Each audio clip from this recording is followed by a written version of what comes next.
Hi everyone, and thank you for joining us today. My name is Tina, and I'm the Capability Building Coordinator for Connecting Up and TechSoup New Zealand.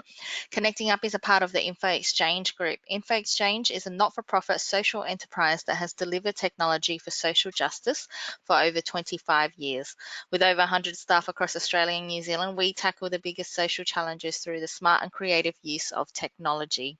I'd like to welcome you all to the webinar, Build Your ROI Emergency Kit, 5 tips for proving the value of your events, which will be presented by Tal Moretz from Cvent. We'll start with a little bit of housekeeping. All lines are muted, so if you have any technical issues, please type it into the questions box on your webinar panel and I'll be able to assist you through there. If you have any questions during the session, please also type it into the questions box and Tal will answer them in the Q&A section at the end of the webinar. Please note that your comments and questions will not appear to the entire group. If you are on a Wi-Fi connection and have multiple programs open, this can sometimes affect the quality of the audio and video of the webinar. If possible, please close all other programs to help you have the best experience. Please note that the webinar is being recorded and a link to the recording and the slides will be sent to you shortly after the webinar ends. Before we start, I'd also like to remind you that there will be a short survey at the end of the webinar. We'd appreciate it if you took a few minutes to provide us with some feedback. That's all from me for now. I'll hand it over to Tal to get things started. Thanks, Tal. Hi, thank you so much. So again, yes, my name's Tal Moretz, and today we'll be taking a look at building our return on investment emergency kit, right? So 5 tips for proving the value of our events, because obviously they're very, very important. We always like to talk about the power of live events as an incredibly important thing for organizations, but it's not always so easy to really prove that value. So this will definitely be a major theme. So I think our major top line themes or tips really that we're going to have and walk through today is, number 1, to be capturing the right data at your events. 2, where possible, to share that data with what we call our critical systems. Obviously, we'll jump into that. 3, to always remember that the attendee experience is how we get that proof positive return on investment. 4 is always to be focusing on your brand. And 5 is that always to remember that it's retention at events, which is one of the best ways to really be reducing the costs associated, as opposed to always only concentrating on acquiring new attendees. Okay. So when we take a look at some of those bottom line elements that we often discuss, we find that most planners ultimately believe that their events are a success. And I think it's fair to say this probably isn't like, most people think they're above average drivers, which statistically can't be true. But in the case of this, I think it's probably fair. Events are ultimately a very, very effective thing, very important part of organizations. And they certainly go a long way to achieving our goals, justifying our existence, things like that. And most of us seem to believe that we do quite well. However, when we jump into a lot of the data to actually show whether or not that's the case, it's notoriously hard to prove that return on investment when it comes to events. Unlike, for example, emails or just your search bars, things like that. These are things where the kind of technology that we have can often very, very easily track, what's our email open rate or things like that, or what kind of click-through do we get on a website.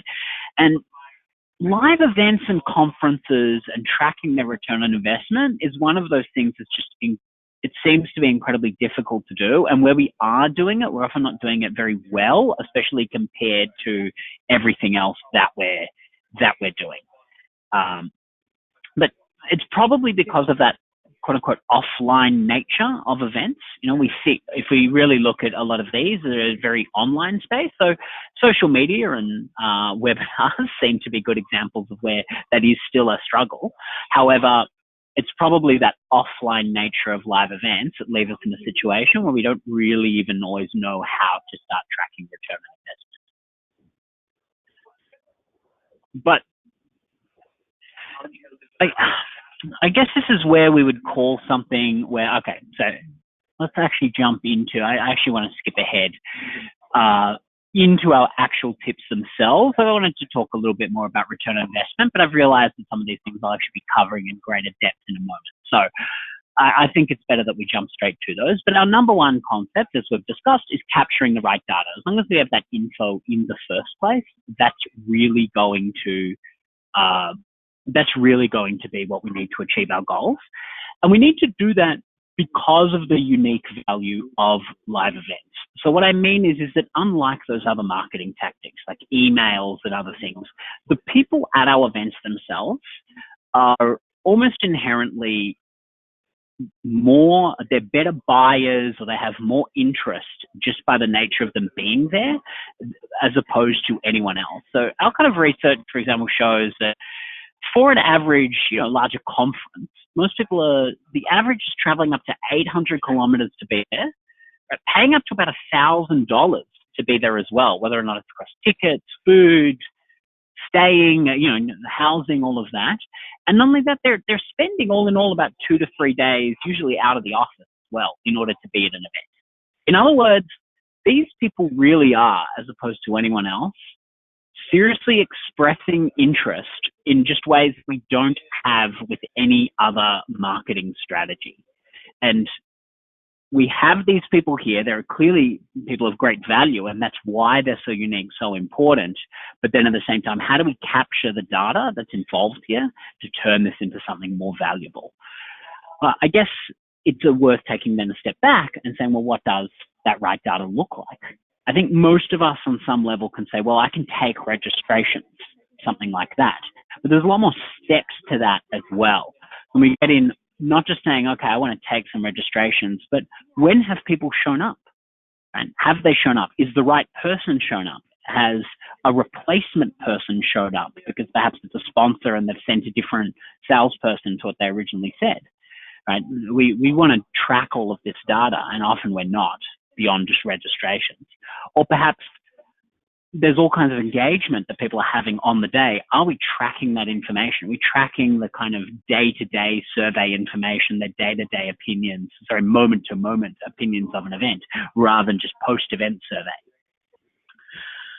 What about not just tracking what specific when they showed up, but more specifically what sessions they went to? I think a lot of us end up in a situation where maybe we're asking them what sessions they intend to go to. A lot of organizations aren't at all. They're just allowing people to go where they please and then do a bit of a head count.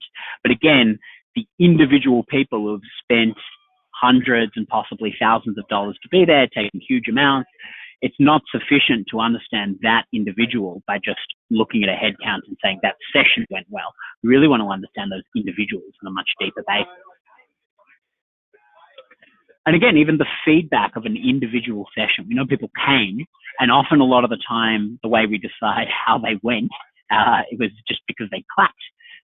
That's really, this is the best way, even though people are generally obligated to clap no matter what. I'll assume that you're all clapping for me after the end of this webinar. Hopefully you will, or possibly don't. I mean, probably other people in your office might find that quite strange. But that's really often one of the only ways that we have to have a good idea. And that's where these surveys and all of that come into it. And again, as I've said before, it's not sufficient to just do that for post-event. There in the moment when someone has an opinion, either that they're really passionate about something and thought it was fantastic, or quite the opposite, that there was major problems. We want to know that information. Even into more specific areas, one of our major areas where we're going to always get return on investment is from our sponsors, our exhibitors, and it's a major part for a lot of organizations. That's where the bread is buttered, as they say. And we want to therefore know, well, how much value did an exhibitor get? Were people visiting them? How many people were visiting them? Who visited them? What did they talk about when they were there? This is data that can be tracked through tech, but a lot of us end up in situations where we just track this by kind of standing on the show floor and saying, oh, it looks like that booth is getting some attention, a little bit more than that one, but oh, well, I guess that's up to them. And it is true, it is up to them, except we do want them to come back next year. We can get even more unique, as I've mentioned, about even getting down to who people are meeting with, whether or not that be exhibitors, but even attendee to attendee. in many respects, and maybe even the specifics, as I said, of the kind of discussions that we've had. As I said, of course, post-event surveys, I've just spent a bit of time talking about how we might want to say, great, there's a lot more than just post-event surveys, but of course, those are incredibly important to be doing as well once people have had that time to evaluate. And sorry, I'll take a step back here. I guess my point there being that a lot of us are often in a situation where if we go back to our original, I want to, just so that we can get a clearer view, I think it's fair to say a lot of us might do the registration side. Perhaps we do a post-event survey. And then, like I said, often a lot of the middle is just with a pair of eyes. And I think one of the greatest ways that we can have a better understanding of our return on investment is by moving more and more to saying, well, I need to track every one of these steps, especially when they already exist, if we took the time to actually capture it.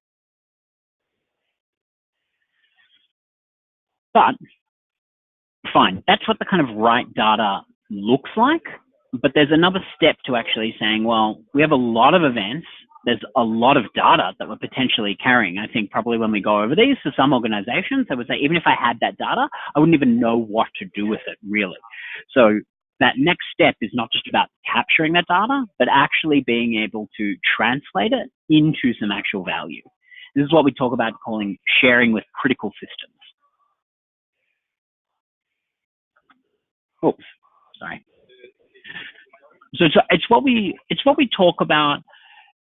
The metaphor that we like to think of it as is changing the physical footprint of your attendee. And as I said, all those different touch points and all those different activities, and being able to translate it into a digital one so that you actually have that information to work with. But on top of that, and this is what we talk about sharing with critical systems, is having this information flow to the kinds of areas that you use day to day. So a lot of us these days will have some kind of marketing automation, i.e. something like Marketo, or some kind of CRM system or membership management system, things like in this case Salesforce, but perhaps Dynamics or Zoho or Sugar or Imus, whatever else it might be. And these are often our large focuses of how we operate with our attendees, with our clients, with our members day to day. And so it's a matter of getting this information to actually translate into. So as here being an example, that we want to be able to take all of that various event data that we're gathering and actually have that share into our marketing automation, our CRM, so that the information from events can continue to target their marketing at them. And therefore, as a result, generate more membership, customers, whatever else that might be. And therefore, that's the revenue that's happened. In other words, that the return on investment from events is excellent data that we're able to then follow up with using our systems that we use day to day and target with that information so we have much better profiles of our attendees. So I'll use an example from PwC. This is Kevin, marketing sales operations there. And here's our great example of a modern marketing professional. His emphasis is on CRM management, marketing automation, digital marketing, all of this coming down to lead generation and finding ways to use business processes in order to improve all of the marketing. So he was working across PwC and some other areas for about 20 years, and we've been already working with PwC previously with Cvent, and came to us to say, okay, we need to start having a simplified approach. In other words, digitize our marketing in a way that's simplified, especially with events, and then be able to use it to make good business decisions, whether or not because of directed marketing or just because we have better data about our attendees. So I'll show you how this might actually look in practice. It's obviously in some senses quite a complicated example using specific data, but it gives you a good idea. So they actually went all the way back to having digitized forms to even saying, I intend to run an event, right? So marketing intends to run an event. They actually have forms that will distribute the information to the different working groups, to finance, to travel, to the budgeting teams, whatever else that might be. They actually review all of that information that's relevant to them. Then they're on another level where it actually create their event, in their case, in Cvent, based on this information once the approval actually goes through. It's already sending information to their marketing campaign. It's already sending information, as I said, to their marketing campaign, so they can already start to target the appropriate people as part of that event. And then in Salesforce and their CRM, it's doing the same thing. And so therefore they're sending invitations, and that registration information is already being stored in Eloqua and their Salesforce. And that's all leading to fantastic data before the event even begins. On the day itself, it keeps going, and I won't go into these on every single level, but what continues to happen is both in Eloqua and Salesforce, which is what they were using, they were capturing data like when attendees were checking in, when having that move in real time, being able to actually later on track individual contacts that they have and say, yes, this person actually showed up. Or in other areas, they can track someone registered but didn't show. So they then have a whole lot of no-show sales leads, essentially. And so therefore, that information will travel to marketing and sales, are all able to follow. And then post-event, of course, all of this data was then used to be stored in Eloqua for their follow-up campaigns, where they're then targeting people based on whether or not they came, whether or not they didn't come, or at the very least, they're aware of whether or not these people came, and that gives them information about how they should act with them in the future. As a result, customer experience was much better. They spent a lot less time with a bunch of manual processes that would have been done anyway when it came to badging, when it came to organizing, when it came to contacting. It's much more automated, but as a result, actually much more personalized. Because the strange thing about these kinds of automation is we often feel that it's going to be a lot colder as a result, but it's often quite the opposite. When we're gathering good data, it means we can actually target them based on that information in a way that if it's just me with an Excel spreadsheet and 1,000 contacts, I just don't have that capability to really talk to each person uniquely. We end up doing a mass mail merge, let's be frank. But it also meant that from a reporting standpoint, and again, coming back from a return on investment, we actually have really good data where all the way across the line, they can be tracking their pipeline from this event in terms of leads generated through the event, the post-event follow-up from the sales team, all the way to whether or not there was business generated or exhibitors or whatever else it might be. It's a great example of when this information is not just being captured, but shared with these other systems. It gives organizations like PwC a much better bird's eye view of what they're looking at and targeting. So our third tip that we're going to have here is our proof positive ROI. So what we're touching on here, let's actually jump into it. So how do we measure? This is the real question. How do we measure what a successful event looks like? And we have great experiences. So I would always say that the experiences are incredibly important, whether or not they're activities that we all remember. I think we get the idea. These are examples actually from Cvent's own conference that we run, our major conference in Vegas.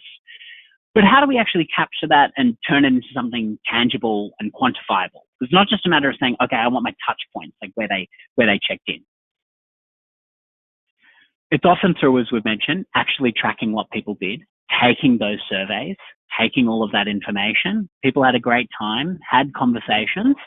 And so we want to end in situations where, as I've mentioned before, we're not just sitting there and watching people clap.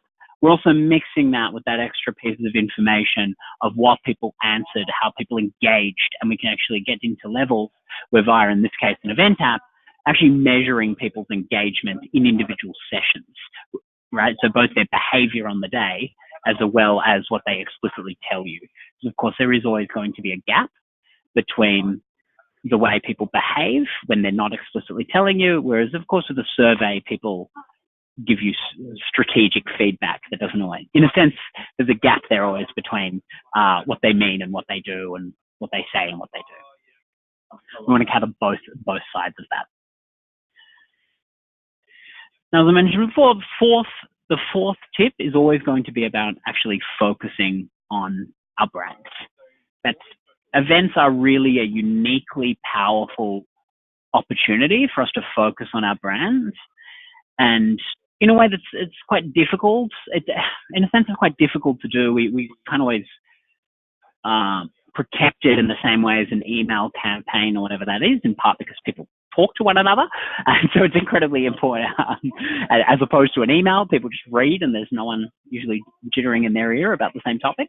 And so here we have an opportunity to really close people off, in a sense, to get in front of them. But at the same time, there's new challenges that come up with that, in which we always want to be ahead, showing our brand constantly, especially when we've got them isolated, but at the same time, they're also filled with other attendees that might have all kinds of conversations. And I'm sure, as some people are aware, I've often noticed, for example, I would like more people to be focusing on our brand, except perhaps food and drinks or whatever it might be, of course, capture people's attention and they start talking about other things. For those of you, for example, that are opening up some other games in the background, reading up your emails, please, we've got brands to focus on. How do I capture you, to get back to that? It's often, as I've mentioned before, coming back to a lot of our different experiences, things like that, but it's on every subtle little level. And things like our badges, things like, okay, again, our experiences. What we'd really say, though, is that here often the opportunity for branding is not just about attention, but it's often about saying, well, how do I build up an experience to reflect the culture of an organization at the same time? But of course, there's also the more classic versions, in which what we really want from a good branding experience, and if we have a good brand experience, is customers are always more satisfied. They associate your value with, and they associate all of that with your culture. They associate it with your products.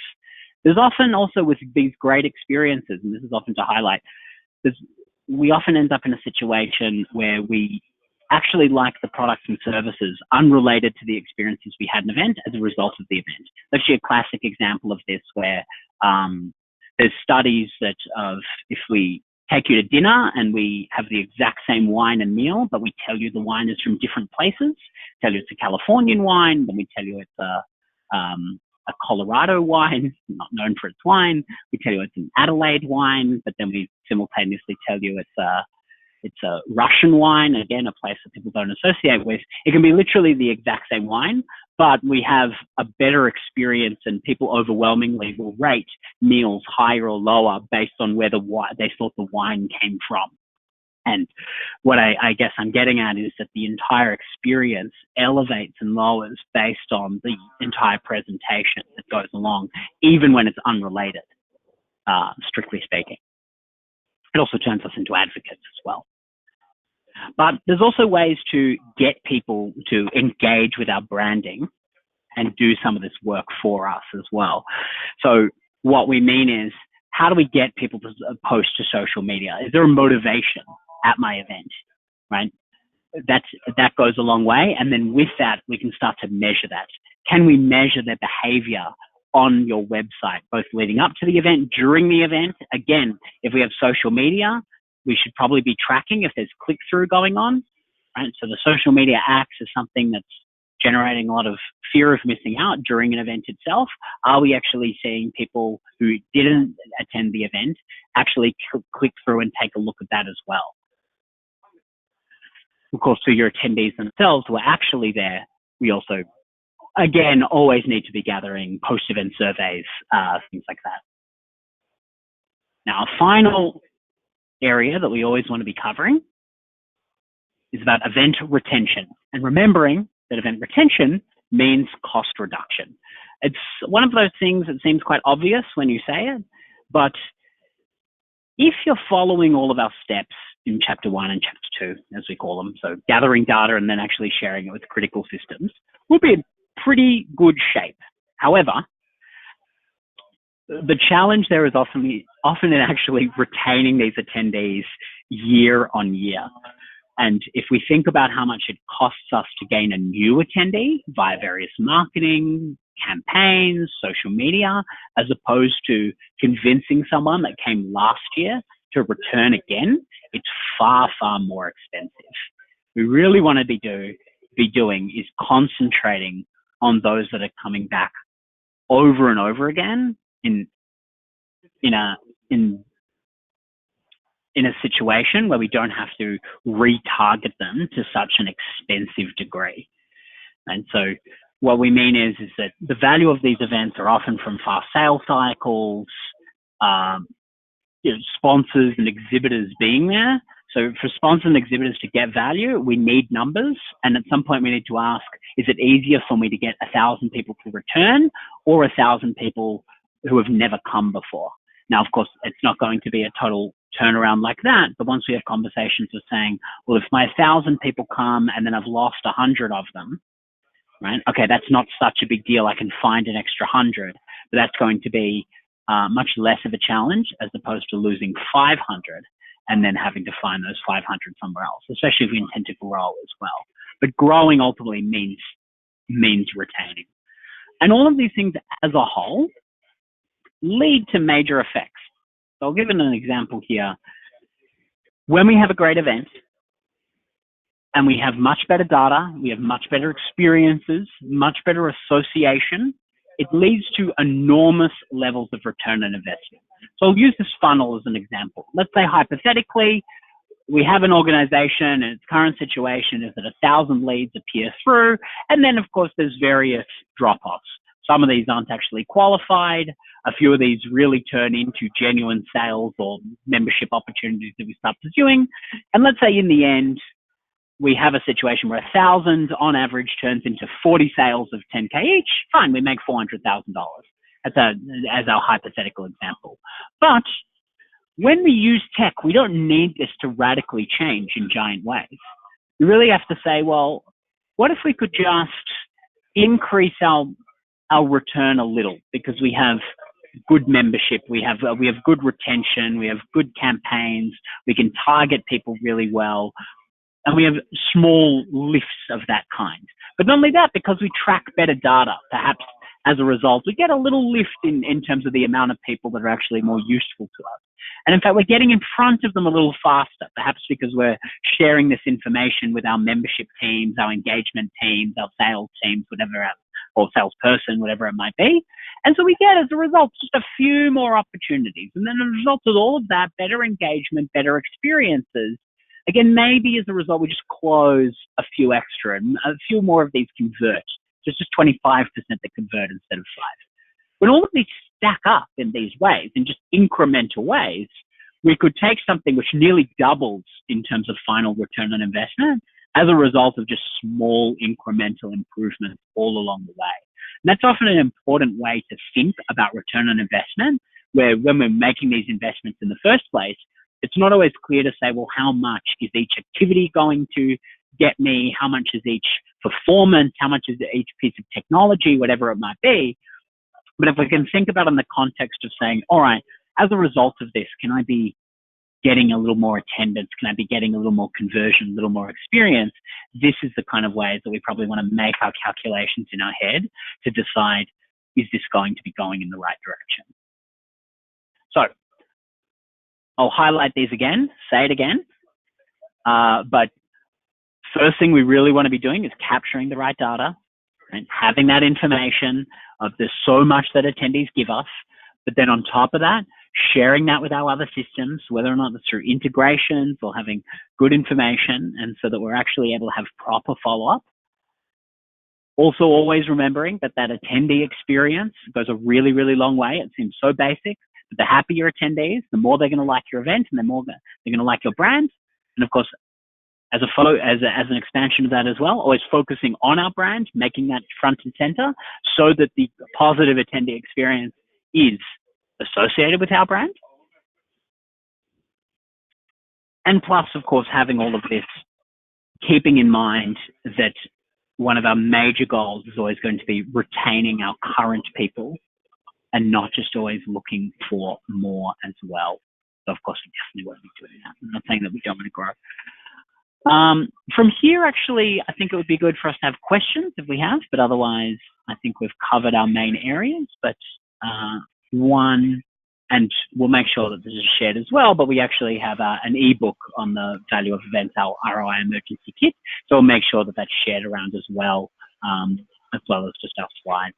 I think that'll be one for people to be picking up. Great. Thanks so Question? much, Tal. We haven't had any questions come through.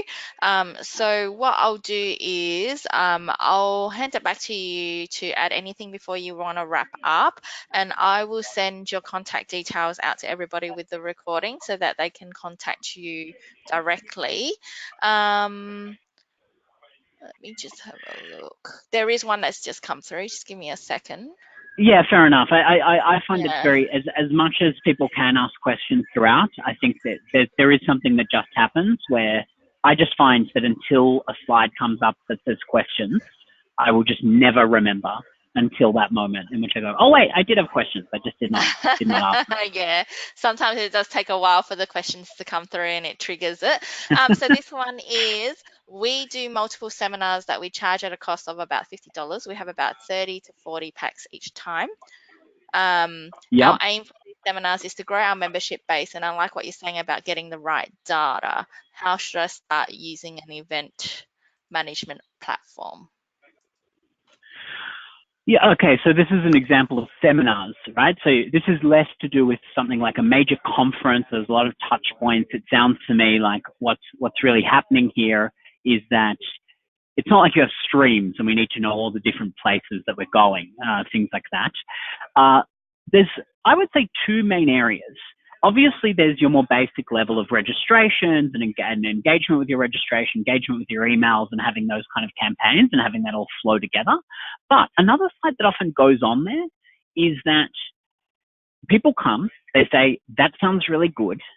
They often at a seminar have really good conversations though with the people that you have there. You get in front of them, you have a chat.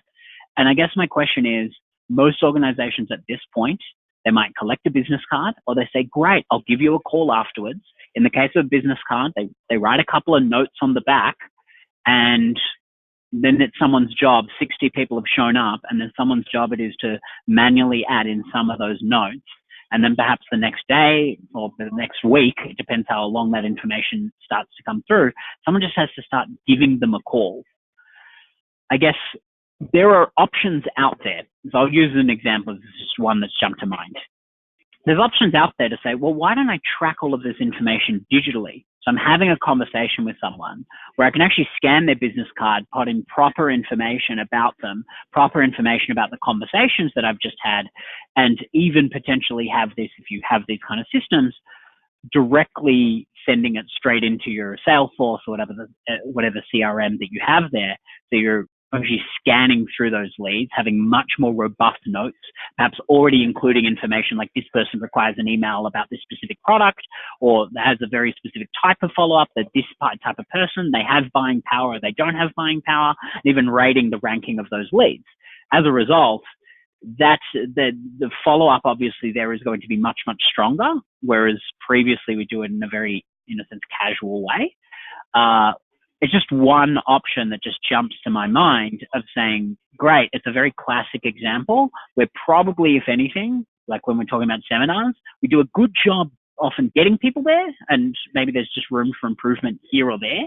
And the real question comes, well, now they're all here, and what are we doing with all of this? We've just given them a presentation, we've just given them something great, and we don't really have an official or strategic way to follow up with them. Even when we're physically talking to them, we're still often doing that in a very manual way in terms of what we're going to do with our follow-up. So I'll just use an example of, I would say, on the day type tech is often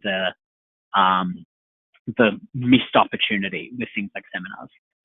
That was a very long answer that ended up talking about a bunch of different things, but I think hopefully that's clear and gives a couple of ideas that are out there. Great.